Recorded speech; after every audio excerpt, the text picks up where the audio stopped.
Halo, kembali lagi dalam playlist kita kali ini. Teman-teman, pernah nggak melihat atau merasakan gempa bumi? Gempa bumi adalah salah satu fenomena geografi yang dinamakan seisme, yaitu getaran yang terjadi karena adanya tumpukan energi yang membuat lempeng benua dan lempeng samudera bergetar.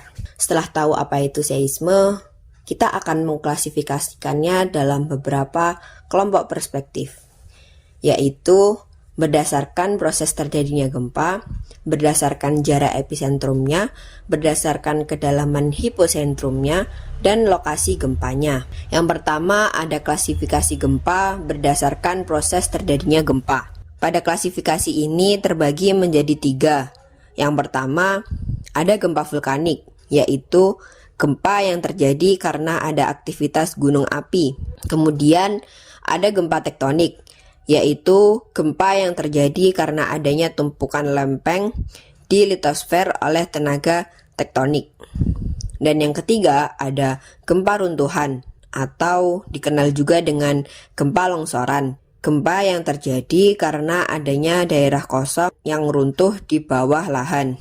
Nah, selain dari proses terjadinya gempa, terbagi juga berdasarkan jarak episentrumnya. Tapi, apa sih epicentrum itu? Jadi, epicentrum adalah titik di permukaan bumi di mana gempa terasa dan terekam. Nah, setelah tahu apa itu epicentrum, gempa berdasarkan jarak epicentrum terbagi menjadi 3. Yang pertama ada gempa bumi lokal, yaitu gempa bumi yang luas epicentrumnya kurang dari 10.000 km. Lalu ada gempa bumi jauh, yaitu jarak episentrumnya sekitar 10.000 km. Sedangkan gempa bumi sangat jauh, jarak episentrumnya lebih dari 10.000 km. Lalu pembagian selanjutnya yaitu berdasarkan kedalaman hiposentrumnya.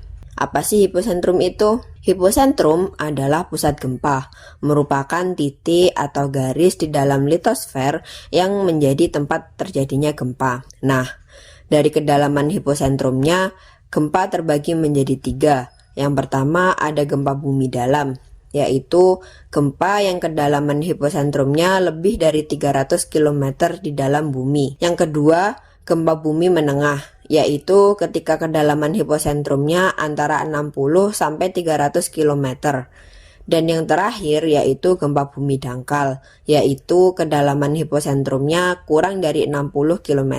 Nah, yang terakhir klasifikasi gempa berdasarkan lokasi terjadinya gempa terbagi menjadi 2, yaitu gempa daratan yang merupakan gempa yang episentrumnya terletak di daratan. Dan yang kedua yaitu gempa laut, di mana lokasi episentrumnya berada di dasar laut dan dapat menimbulkan tsunami. Wah, ternyata klasifikasi seisme banyak sekali ya. Tak terasa kita sudah berada di ujung video kita kali ini. Sebagai penutup, ada pertanyaan nih. Klasifikasi seisme berdasarkan lokasi gempa akan terbagi menjadi berapa ya? Bisa jawab di kolom komentar ya.